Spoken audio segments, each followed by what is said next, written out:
웨비나를 시작하도록 하겠습니다.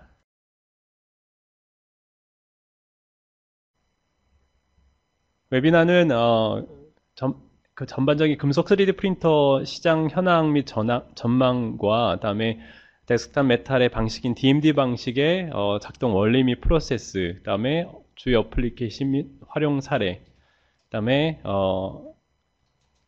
싱글 패스 제팅 방식을 소개해 드리도록 하겠습니다. 그 다음에 마지막으로 Q&A 섹션을 갖도록 하겠습니다.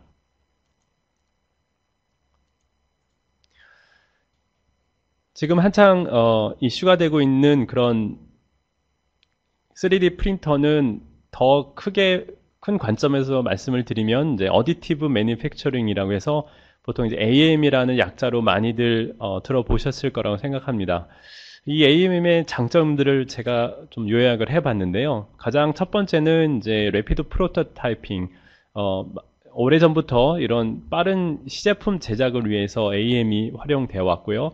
그에 이제 진보된 개념으로서 이제 통합된 파트나 복잡한 파트, 기존 방식으로서는 제작할 수 없는 것들에 대한 제작이 가능한 그런 장점들이 있습니다. 그에 따라서 이제 커스터마이징에 의한 생산도 또한 장점이 될 수 있고요.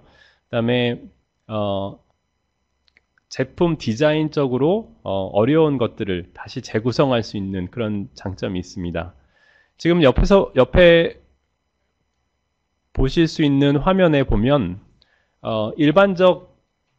전통적인 방식으로 이런 제품을 제작을 했다면 지금 소프트웨어적으로 많이 동반 개발이 되고 있기 때문에 위상 최적화 같은 방식으로 지금 디자인들이 변경돼 가고 그에 따라서 더 어떤 목적에 맞는 디자인 변경들이 일어나고 있습니다. 그런 부분에 대해서 어디티브 매니팩처링의 장점은 더 극대화될 수 있다고 보실 수 있습니다. 다음은 금속 산업에 대한 개요를 제가 좀 정리를 해봤는데요. 일단 프로토타입은 약 현재 8조 원 정도라고 보실 수 있고, 그 다음에 머시닝 샵에서는 한 285조 원으로 전 세계적으로 시장 규모를 보실 수 있습니다. 더 큰 그림에서 보시는 것처럼 주조나 형단조, 압출, 주형 이런 기계 가공에 대한 금속 마켓은 상상을 초월하는 그런 금액입니다. 그리고 대량 생산이고 매스 프로덕션의 개념을 갖고 있는 그런 엄청난 시장이 금속 시장으로 형성이 되어 있는데요. 특이할 만한 사항은 그 중에서 금속 3D 프린팅, 즉 어디티브 매니팩처링에 대한 포션은 굉장히 적은 1조 원 정도밖에 되지 않는다고 합니다. 그 이유는 지금 현재까지 금속 3D 프린터라고 나와 있는 그런 장비들이 굉장히 고가의 장비고 또한 별도의 산업용 시설이 필요하기 때문이고요. 그 다음에 어떤 매스 프로덕션 대량 생산을 하기에는 충분히 빠르지 않고 또한 비용 또한 저렴하지 않기 때문에 현재 그런 아주 적은 비중만 차지하고 있다고 보실 수 있습니다. 지금 그림에서 보시는 것처럼 현재 파우더 베드 퓨전 방식, 즉 이제 PBF 방식은 메탈 파우더를 직접 핸들링해야 되는 그런 안전성적인 문제가 있고요. 그 다음에 제작 후에 같이 생성되는 서포트를 제거해야 되는 그런 노동 집약적인 문제도 있습니다. 그리고 앞서 말씀드린 장비 자체가 고가이고 또한 그에 따른 부대 시설이나 또 재료의 한계가 있는 그런 지금 문제들이 존재하고 있습니다. 다음 그림에서 보실 수 있는 것은 아까 제가 말씀드린 금액적인 부분을 좀 다르게 표현한 건데요. 지금 피지컬한 부분, 실제로 어떤 가공에 의해서 만들어지는 이 금속 분야는 현재는 상대적으로 엄청난 시장 규모를 가지고 있고요.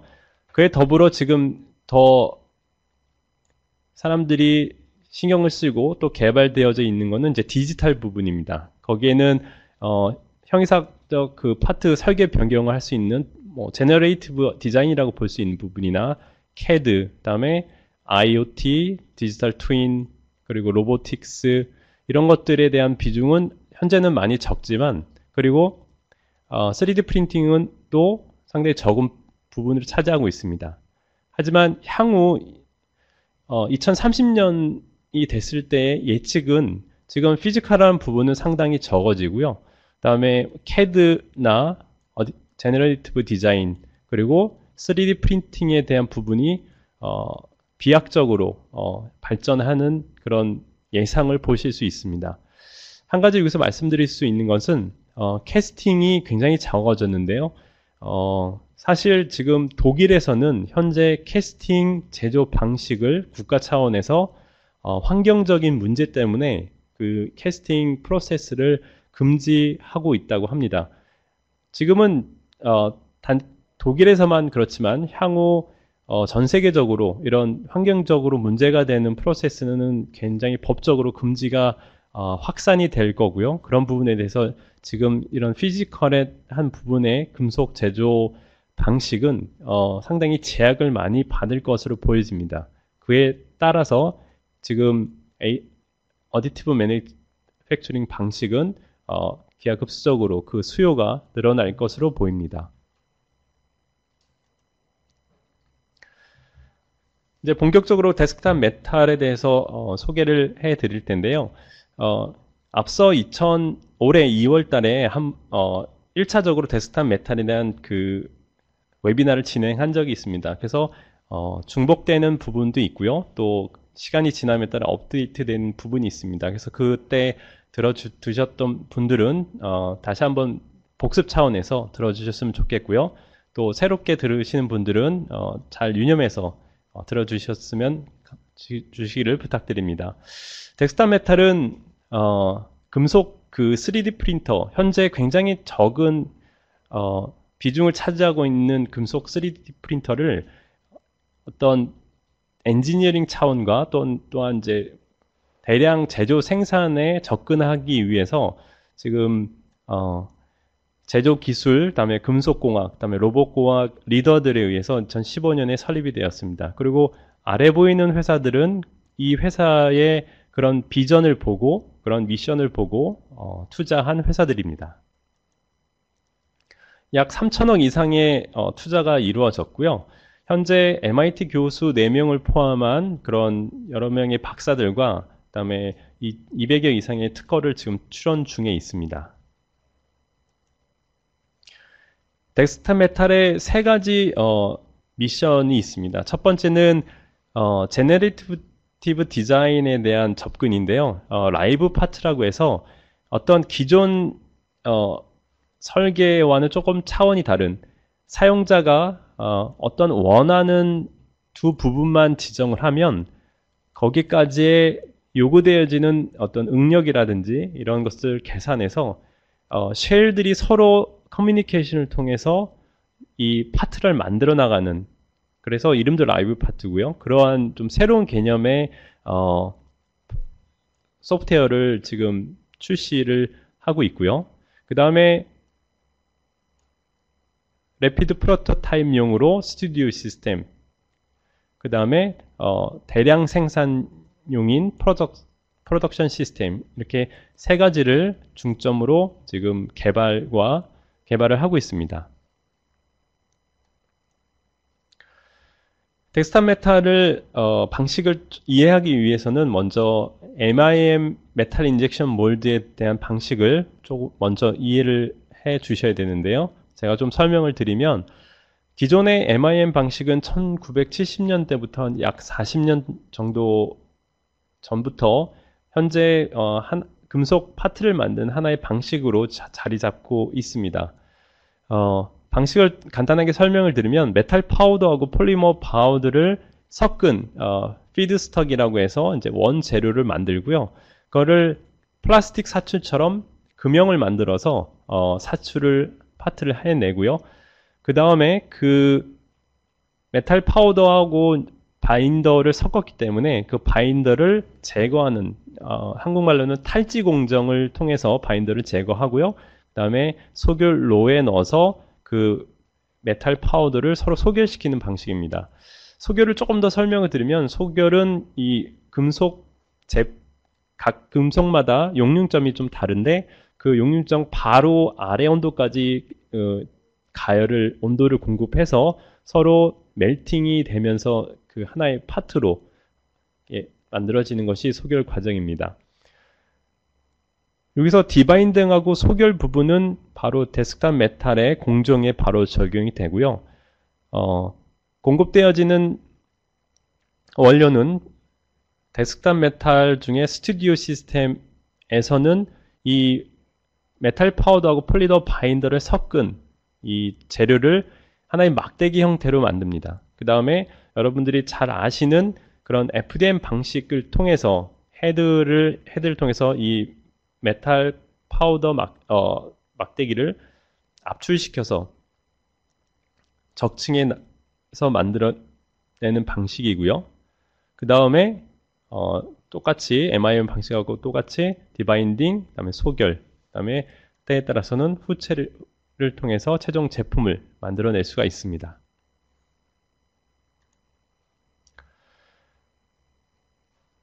스튜디오 시스템은 지금 보시는 것처럼 세 가지 장비로 구성이 되어 있고요. 3D 프린터, 그 다음에 탈지 공정을 하는 디바인더, 그 다음에 소결 공정을 하는 퍼니스, 이렇게 세 가지가 하나의 세트로 구성이 되어 있습니다. 프린터부터 좀 더 자세하게 설명을 드리면요.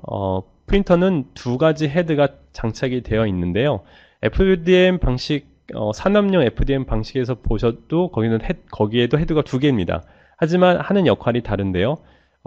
모델 부분하고 서포트 부분 모두 하나의 헤드, 즉 그 메탈 파우더하고 바인더가 서로 섞인 막대기 형태가 들어가는 헤드가 바로 이 헤드고요. 이 헤드를 통해서 모델과 서포트를 다 동시에 만들어냅니다.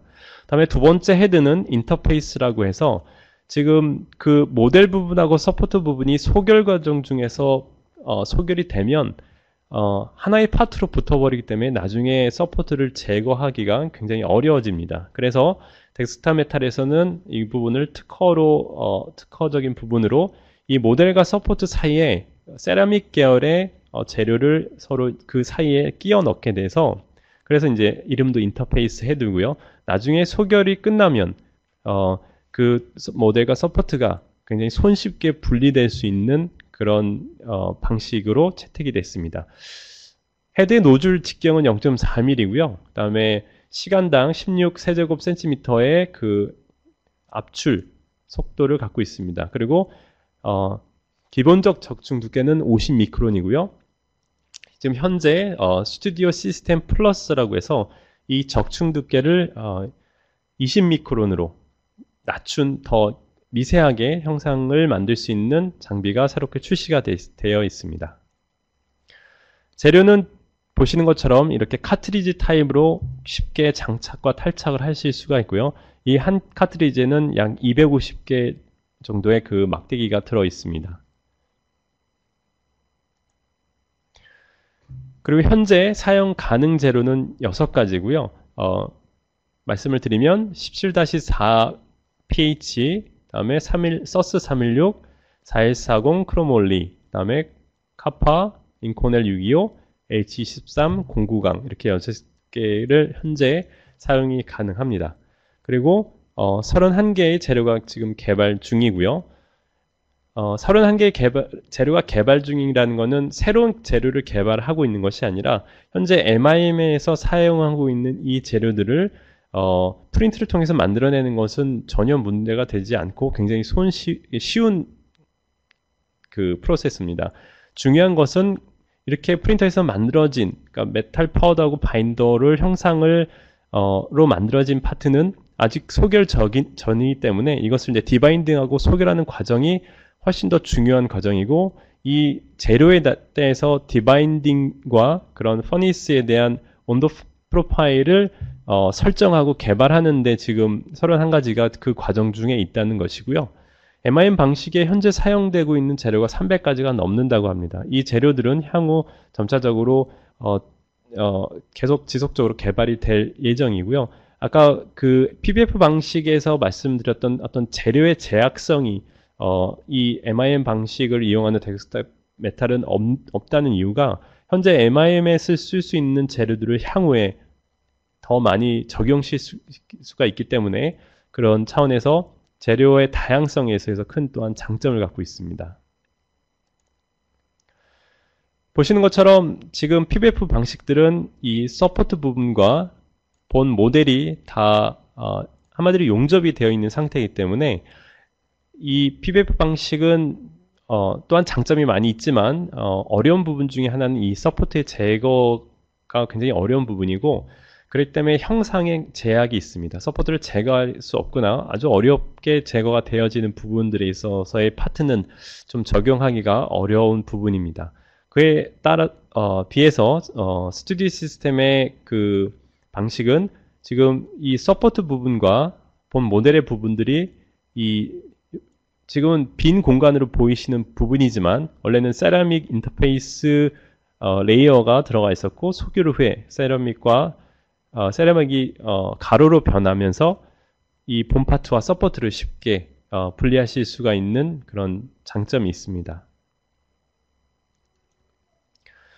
그 다음에 디바인더에 대한 설명을 드릴 텐데요. 디바인더는 시중에 디바인더하고 퍼니스는 많이 나와 있습니다. 하지만 그 데스크탑 메탈이 디바인더하고 퍼니스를 별도로 개발을 한 이유는 좀 전에 말씀드렸듯이 MIM 방식에서 그 사출을 통해서 만들든 아니면 지금 3D 프린터에서 만들든 그 파트는 중요한 것이 아니라 그것을 얼마 동안 디바인더를 해야 되는지 형상과 재료에 따라서 또한 몇 도에서 얼마 동안 소규를 해 나가야 되는지에 대한 과정이 더 중요하기 때문에 이 3D 프린터, 그다음에 디바인더, 퍼니스를 하나의 소프트웨어에서 컨트롤할 수 있게 지금 개발이 되어 있습니다.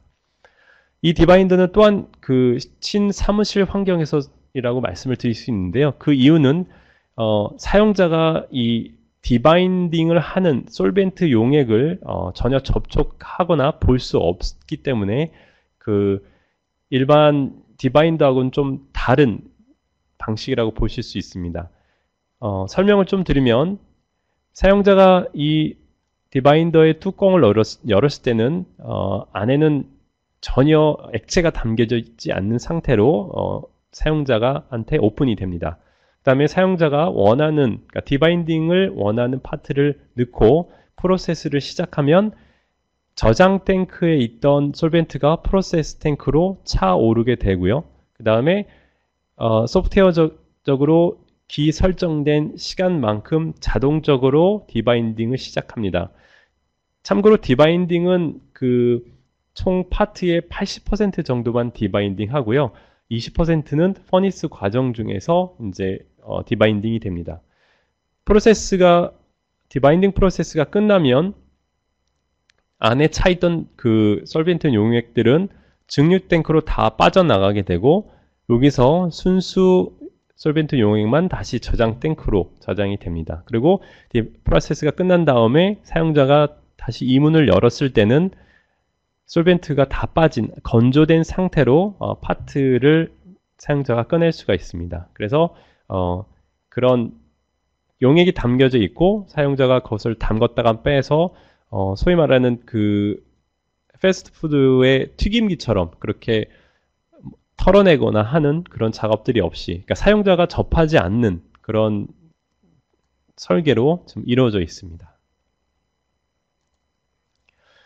가장 중요한 부분은 이 소결로인데요. 이 소결로도 시중에 많이 나와 있습니다. 하지만 이 데스크탑에서 새롭게 개발한 것은 첫 번째의 장점은 하나의 소프트웨어적으로 이 3D 프린트를 만드는 제품에 대해서 이 온도 프로파일을 자동적으로 생성해 낸다는 것입니다. 그래서 사용자가 어떤 경험을 통해서나 실패를 통해서 어떤 가늠치로 소결 과정을 진행하는 것이 아니라 작업자가 해야 될 일은 디바인딩 끝낸 파트를 이 소결로에 넣고 스타트 버튼만 누르게 되면 설정된 온도 프로파일을 통해서 이 소결로는 작동을 하게 되어 있습니다.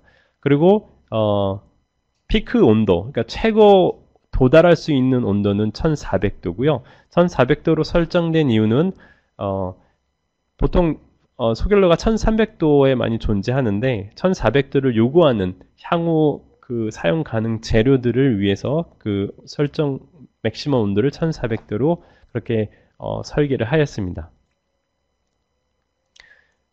3D 프린팅, 그다음에 디바인더, 그다음에 퍼니스 다 사무실에서 쓰실 수가 있고요. 또한 역시 그 퍼니스 과정에 가스가 필요합니다. 가스가 필요한 거는 그 인하우스 가스나 아니면 가스통을 통해서 가스를 공급해 주시면 됩니다.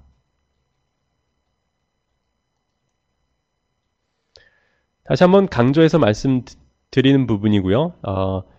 하나의 소프트웨어에서 어떤 파트를 제작하려고 배치를 했을 때 배치에 따라서 정밀도라든지 제작 시간이라든지 이런 것들을 다 산출해 주게 되고요. 그 다음에 그 사용자의 선택에 의해서 이 프로세스는 시작이 됩니다. 그 다음에 3D 프린팅을 통해서 파트가 만들어지고요. 그 다음에 디바인딩, 퍼니스를 통해서 지금 보시는 이런 온도 프로파일도 자동적으로 하나의 소프트웨어에서 생성이 되게 되어 있습니다.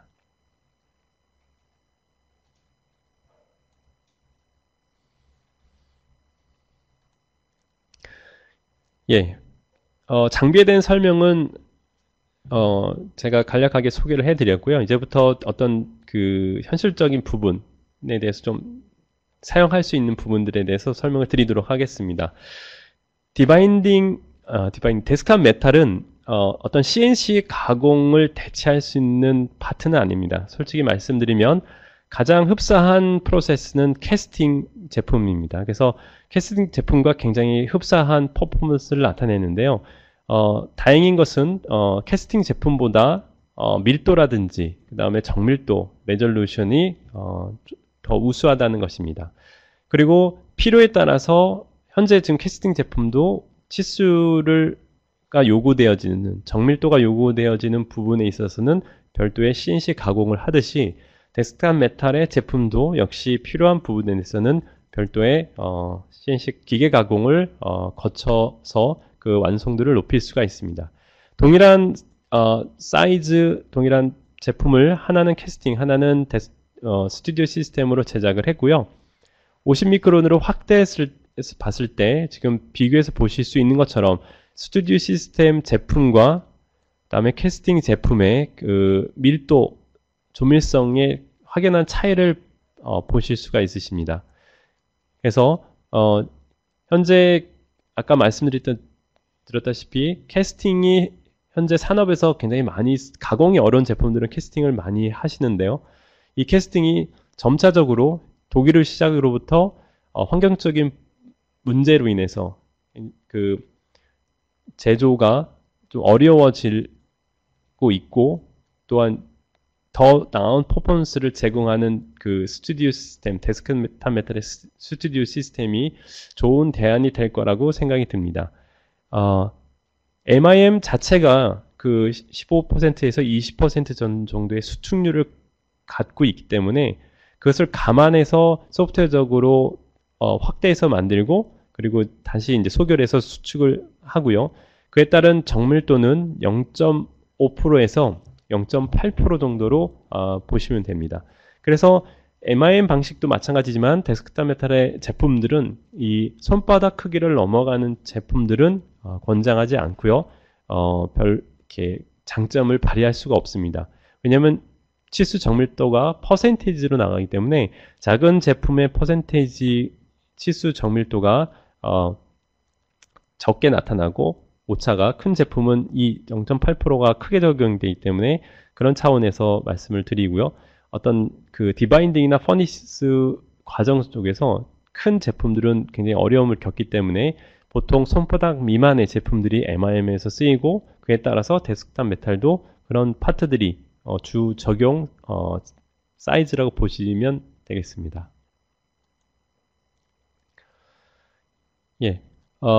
한국은 서스 316을 굉장히 많이 쓰는데요. 미국에서는 17-4 같은 이제 스테인리스 스틸 계열인데 17-4의 pH를 메인 주 스테인리스 스틸로 쓴다고 합니다. 그래서 지금 17-4 pH 재료 물성치 테스트에 대한 데이터를 그래서 말씀을 자료가 준비가 되어 있고요. 지금 보시는 것처럼 항복 강도나 인장 강도, 뭐 역률 경도, 밀도 98% 정도입니다. 다른 방식들과 비교해서 좀 설명을 더 드리면요. 캐스팅하고의 비교는 앞서 사진을 보셨지만 프레스 소결과 다음에 압연을 더 추가해서 말씀을 드리면 데스크탑 메탈의 방식은 밀도가 96%에서 99%, 캐스팅은 92에서 96%, 다음에 프레스 앤 소결 방식은 85에서 95%, 예, 밀도 부분에서도 굉장히 우수하게 나타나고요. 그다음에 인장 강도에 있어서도 기존 캐스팅 방식보다 더 좋게 그렇게 테스트 결과를 보실 수 있습니다. 소결이 된 후에는 이제 메탈 파트로 만들어졌기 때문에 기존 후 가공 공정, 그러니까 CNC라든지 방정 가공, 다음에 연삭 가공 등이 정밀도를 요구되는 부분이나 또한 표면 조도가 요구되어지는 부분에 적용하실 수가 있습니다. 또한 텀블링이라든지 다음에 미디어 블라스팅, 도금, 용접, 열처리 등 기존의 그 기계 가공에 있어서 사용되어지는 후작업들을 다 적용하실 수가 있습니다. 아래 보시는 사진은 그 미디어에 따라서 알루미늄인지 뭐 스테인레스, 그다음에 글래스, 블라스팅에 대한 사진이 작아서 이렇게 확연한 차이가 보여지지는 않지만요. 그렇게 다 적용하실 수 있는 것을 보실 수 있습니다. 다음은 사용 사례를 설명을 드리도록 하겠습니다. 스튜디오 시스템은 4가지 주요 목적에 의해서 사용이 될 수 있는데요. 첫 번째는 가장 우선적이고 중요한 부분이 되겠습니다. 기능성 시제품, 펑셔널 프로토타이핑이 주 활용 방향 중에 첫 번째로 보실 수가 있고요. 그 다음에 메탈 파트에 대한 지그 픽스처, 그 다음에 금형, 그 다음에 소량 생산, 이렇게 4가지 주요 활용 방안으로 사용하실 수가 있습니다. 직접적으로 이 데스크탑 메탈의 스튜디오 시스템을 활용해서 그 시간이나 비용을 절약한 사례를 좀 말씀을 드리겠는데요. 미국의 이제 버지니아주에 있는 루메니엄이라고 하는 그 산업용 디젤 엔진을 제작하는 회사입니다. 물론 엔진 블럭 같은 큰 파트는 별도의 주물을 통해서 제작을 하고요. 그 안에 들어가는 이제 그 커넥팅 암이라든지 그런 것들을 이제 역시 캐스팅으로 만들지만 그거를 크기가 그렇게 크지 않고 스튜디오 시스템에 적용하기 딱 좋은 사이즈들이어서 실제로 기존에 사용했던 CNC 방식과 비교해서 적용을 해 보았습니다.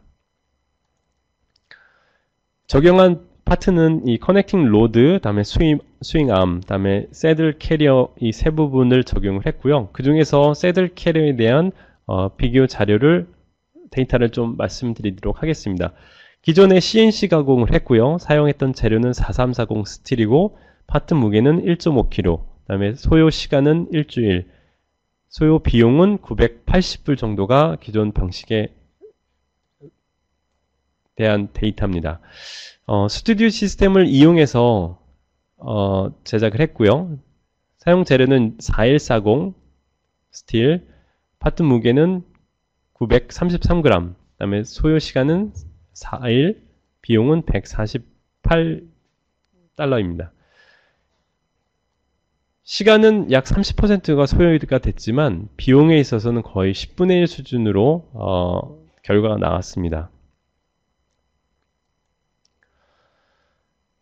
그 다음에 금형에 대한 그 사용 사례인데요. 지금 보이는 요 안에 부분이 데스크탑 메탈로 제작을 했고요. 물론 제작을 한 후에 연삭 가공을 통해서 금형에서 사용할 수 있을 만큼 표면 초도를 높였습니다.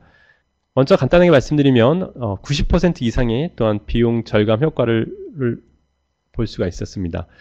제작 프로세스는 당연히 이제 금형을 위해서 몰드 디자인을 하고요. 3D 프린팅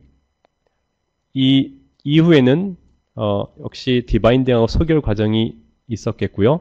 그 다음에 보시는 것처럼 후 가공, 표면 가공을 하고 그 다음에 방전 가공을 해서 몰드로 사용하였습니다.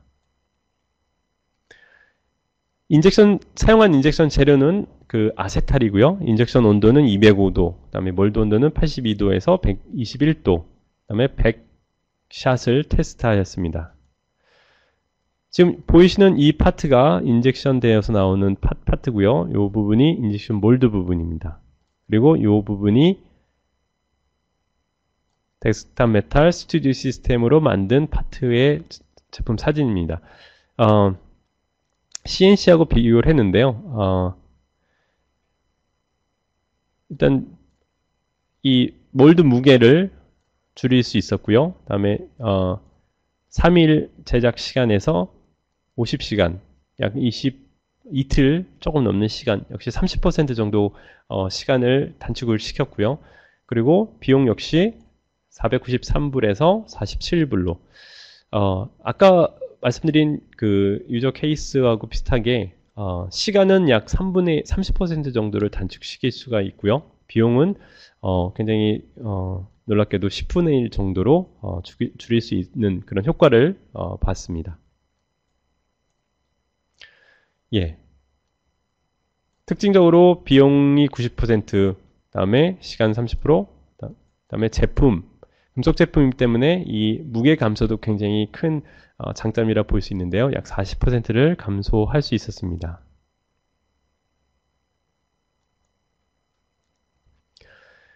다음은 프로덕션 시스템인데요. 프로덕션 시스템은 그 스튜디오 시스템과는 달리 시제품 목적이 아니라 그 대량 생산, 매스 프로덕션에 포커스가 맞춰져 있는 장비입니다. 이 프로덕션 시스템은 약 5개의 장비로 구성이 되어 있고요. 국내 컨테이너로 들어올 때도 새 컨테이너에 가득 찬 그런 엄청난 구성으로 들어온다고 합니다. 그래서 뭐 3D 프린터, 그다음에 퍼니스, 그다음에 그 파우더. 이 프로덕션 시스템은 재료 형태가 막대기로 스튜디오 시스템처럼 막대기로 사용하는 것이 아니라 MIM에 바로 사용되는 그 재료를 바로 사용을 하실 수가 있습니다. 그래서 파우더 리사이클링 장비, 그다음에 그 파트들을 로봇 시스템에 의해서 그 작업하는 그런 걸로 되어 있고요. 제가 구체적인 말씀이나 자료는 아직 이 프로덕션 시스템은 그 2020년에 출시가 되는 것이라 대외비적인 부분으로 지금 제가 많이 공유를 해드릴 수 없지만 대략 그런 구성으로 정말로 대량 생산에 사용할 수 있는 그런 시스템으로 구성되어 있음을 말씀드릴 수 있습니다.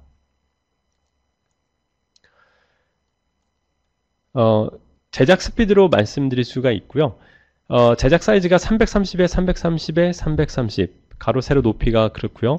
이 330이라고 해서 최대 파트의 제작 사이즈가 330이 아니고요.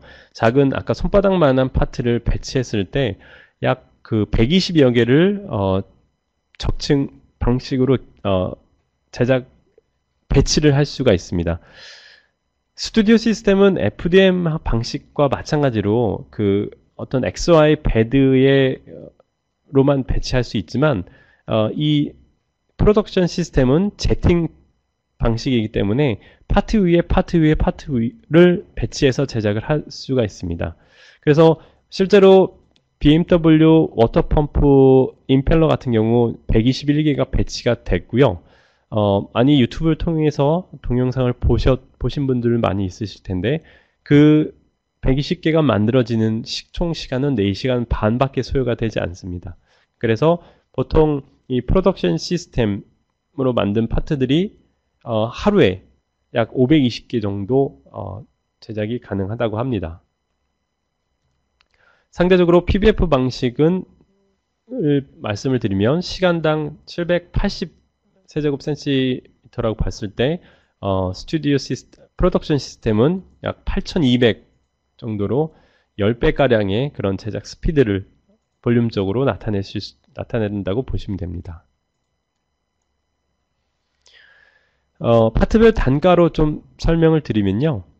PBF 방식은 상대적으로 하나를 만드나, 뭐, 10,000개를 만드나, 100,000개를 만드나 단가가 굉장히 높습니다. 그 다음에 기존 캐스팅 방식은 생산량이 많을수록 이 단가가 줄어들게 되겠고요. 10만 개 정도가 돼서야 데스크탑 메탈의 프로덕션 시스템의 단가 정도하고 맞는다고 보시면 됩니다. 하지만 데스크탑 메탈의 프로덕션 시스템은 적은 수량의 제품도 굉장히 단가를 세이브할 수 있는 그런 그래프입니다.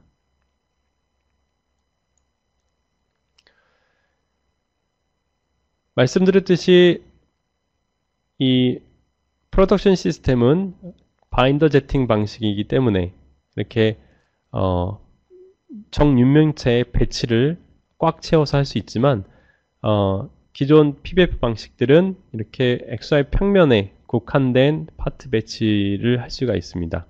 그래서 적용할 수 있는 분야가 확연히 장점이 다르고 적용할 수 있는 부분이 다릅니다. 그래서 이 PBF 방식은 이제 항공 우주 부분이나 그다음에 메디컬, 덴탈 쪽에 정밀한 제품에 대한 소량 생산에 포커스가 맞춰져 있고요. 스튜디오 시스템이나 프로덕션 시스템은 자동차나 전기전자 소비재나 기존의 어떤 캐스팅을 통해서 대량 생산을 했던 다이 캐스팅을 해서 했던 그렇게 했던 방식들을 대체할 수 있는 제품당 단가를 줄이면서 또한 환경적인 부분도 계산하면서 대량 생산에 적용할 수 있는 부분이라고 보시면 됩니다. 예, 지금 데스크탑 메탈의 스튜디오 시스템은 이미 이제 출시를 시작을 해서 지금 전세적으로 지금 shipping이 되고 있고요. 국내에는 지금 내년 1분기 정도에 shipping이 가능할 것 같습니다. 그래서 현재 구글이라든지 BMW라든지 포드 뭐 이런 지금 회사들 세계적인 회사들부터 지금 shipping이 되고 있는 상황입니다.